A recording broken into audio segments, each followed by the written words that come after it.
Hey, what is up guys, this is Cobb and here are 7 more rare champions that are just awesome. I don't want to say that all of these rare champions are automatic level 66 star, just max them out, but they're definitely worth holding on to for very specific niche uses as your account matures into stuff like secret room content, Doom Tower, all that kind of stuff. On screen right now is a swollen list of all of the rare champions that we've covered so far in this happy little rare champion spotlight series. And as always, make sure to comment down below with any rare champions you feel the rest of the community is totally sleeping on and are actually secretly legendary. And so the first champion we're going to be covering is not Frozen Banshee, actually. It is Frozen Banshee's biggest rival. Honestly, they're kind of just the same champion, and I'm pretty happy because even though my account's like a month and a half old, I did kind of look out and get my hands on Petrifia. Quite a new champ that's a little bit of a Frozen Banshee clone.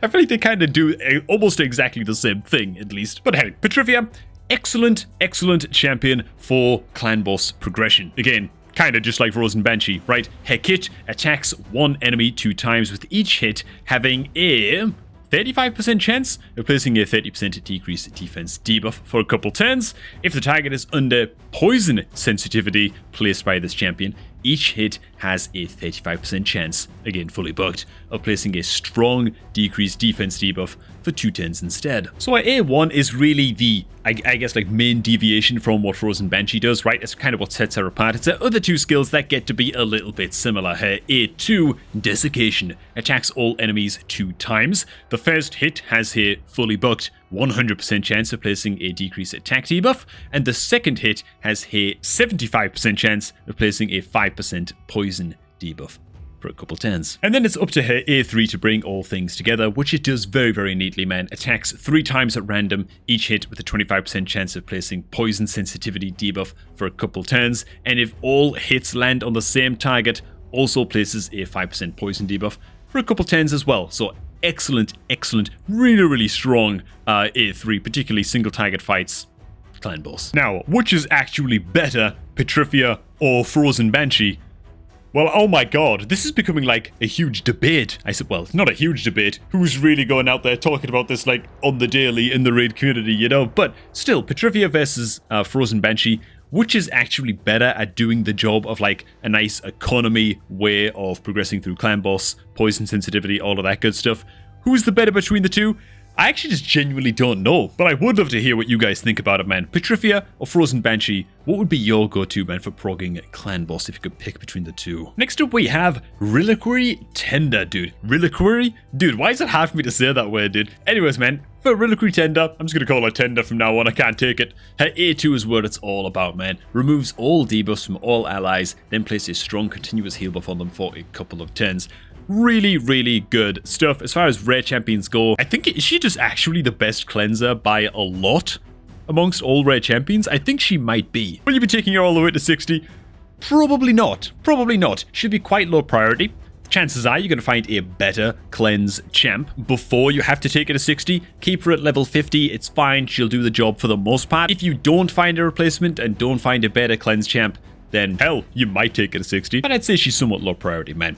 The key thing is that cleansers, to be honest, are just used in a lot of different content, right? Any content where cleansers could be useful, she's probably going to find some use. She's a little bit of a catch-all in that sense. And to top it all off, she does have a revive on her A3.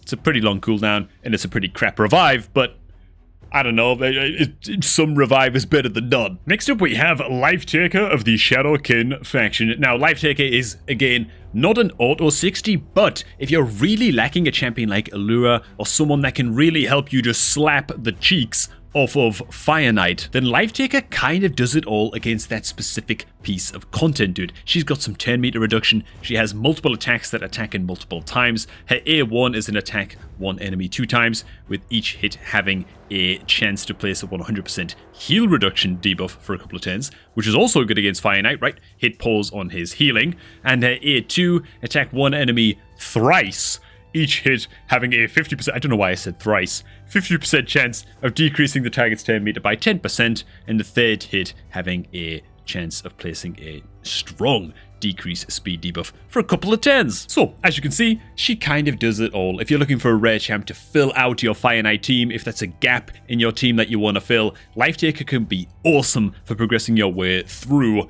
normal Fire Knight stages. And this is the thing, man, with some of these rare champs. Some of them are just like really painfully average or below average in most content, but when they find that niche role that they're just really good at, they kind of become something of a cheat code. And hey man, speaking of cheat codes, have you headed into the promo code section yet and entered code GameLeap? If you haven't, go get it done. It's our own happy little code associated with this channel, man. How awesome is that? It'll get you 10 free experience brews, an energy refill, and 100,000 silver.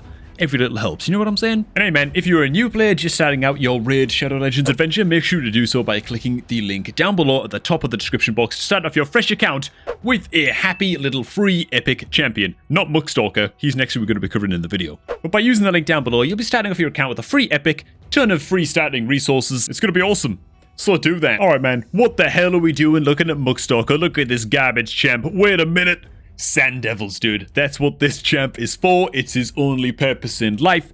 Don't level this guy as a new player if you're just starting out. Don't pick a Muckstalker, think, oh my god, it's Muckstalker, he appears in a top list. I gotta level him right away. No. Just keep him vaulted, keep him safe. Hold on to the son of a gun, because you will eventually need him for Sand Devils. Why is he so good in Sand Devils Necropolis? Well, this is because the Sand Devil boss has an extremely powerful A3 that you really don't want to be getting slapped with as much as you can avoid it. The key with the A3 is that it increases the cooldown of this skill by 1 turn whenever a sleep debuff is placed on Al-Nameh. God. The TLDR is, you'll be putting this guy to sleep as much as humanly possible. Let's get back to Muckstalker. And would you believe it, Muckstalker's A2 is fully booked, a 2-turn cooldown, attack one enemy, place a sleep debuff for a couple turns, if the target has no active buffs. And that's it.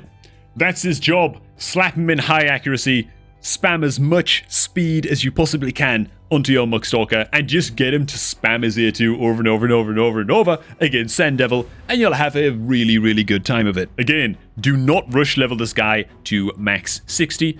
Just get to it when you need to. You know what I'm saying? Or until, you find a better option. With there always being, or almost always being, a slightly better epic or legendary champion for the job than the rares can do, but the rares are good to tie you over, man. Next up, dude, we gotta cover Paragon. I don't know, man. This guy is a little bit of a cheeseball purely for his crazy A2, right? Fully booked, this thing has a 2-turn cooldown and the ability to buff this nerd with unkillable for 2 turns.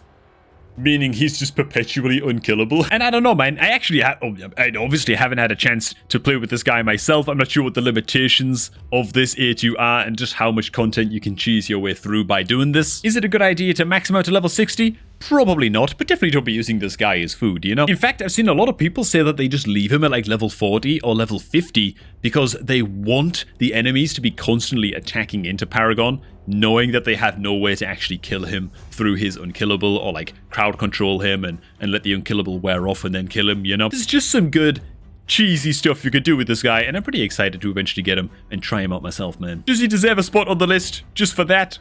I don't know, probably not, but whatever, man. We throw him on anyway. Next up, we have the Humble Coffin Smasher, which, by the way, dude, are you kidding me, man? I love this guy's name. I love the idea that he just goes around just attacking empty coffins. There's no one in them. He just walks in like a funeral parlor. They've got like a coffin shop, like contingent to the funeral parlor, and he just loses his mind and just goes to town on the coffins for no reason other than he dislikes them. Whatever, man. I don't know. That's what I thought of anyways.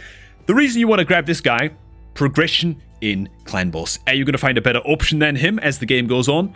Obviously, but if you need him for this specific debuff right here, which is a strong decrease attack debuff for a couple turns on his A1, then that's when you're going to want to grab him. Fully booked, it is a 30% chance to apply per hit, and he attacks in 3 times, so it's very likely that the debuff applies. There will be some edge cases where it doesn't, and that's just going to be really sad. But what it is strong debuff that is very reliable, at least for a rare champ. So hey, if you're trying to progress your way through the likes of Brutal Clan Boss and stuff like that, heading into Brutal, you probably want to take Coffin Smasher with you if you do not have the strong decrease attack debuff. He also decreases the damage enemies inflict with AoE attacks by 5%.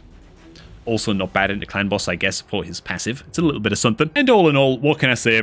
The man is just good at what he does, at least until you find something that's more reliable and can do the job better than him. And once more, boys, we arrive at the Barbarians, who just have all kinds of good, like low quality, but really, really good, uncommon, and rare champs. Love the Barbarian faction, man. In this one, we're going to be honing in on Sentinel. And like most rare champs on this list, Sentinel is one of those super situational nerds that you don't really want to level early on. They're pretty mediocre early on, right? He's not terrible. He's definitely not great early on. Hold on to this guy specifically for Magma Dragon. That is at least those Magma Dragon fights where his affinity is, not getting wrecked by the Magma Dragon. So his A1 is actually his Provoke debuff. It's an attack one enemy with a, I think, 90% chance of placing Provoke with the correct masteries debuff for 1 turn if the attack is critical. So you want this guy to have, obviously, as close to 100% crit as you can possibly manage. And you combine this up with his passive, which will heal this champion by 10% of HP at the start of their turn on a 2-turn cooldown. This heal can also be critical, so even more reason to get this guy towards that 100% mark. His A2 is pretty cushy, it's pretty alright. It's an attack all enemies with a 70% chance? Yeah, 70% chance of placing a weak decrease attack for a couple turns, and placing a strong 100% heal reduction debuff for a couple turns as well. But realistically, it's all just about holding aggro, keeping the provokes up with Sentinel against Magma Dragon. You also want to be pairing this guy up, if you can, with an ally attack champ, right? So if his provoke doesn't go off, you know, in spite of your best efforts to stack accuracy and pray to the RNG gods, the provoke debuff doesn't go off against Magma Dragon, you can then at least have the option of attacking in with an ally attack ability on somebody else, get him to use his A1 again, and then you can go ahead and score that key provoke. Again, another very, very situational guy that really your focus in the early game, if you're just starting out, right, you roll into Sentinel from a shard, just hold on to him. Just don't use him as food. Don't level him until you need him, which is going to be much, much later on, unless you find a better option along the way. Just keep him safe, man. Keep him in your back pocket. And alright, man. I now hand it over to y'all. Go ahead and post down below in the comments any rare champs that you think that me and the rest of the community are totally sleeping on. Any rare champs, or Christ, even uncommon champs that you think are underrated, undervalued, and you're finding good use with in things like Doom Tower and more niche content. I'd love to hear about it. Make sure to hit the subscribe button while you're down there. Thanks for watching, everybody. If you are starting off a fresh Raid Shadow Legends account, don't forget the link down below at the top of the description box. Go ahead and follow that promo link to start off your fresh account to get a free epic and a bunch of starting goodies. I've been Cobb with GameLeap, and I'm going to catch all of you guys, hopefully, just a tad bit later.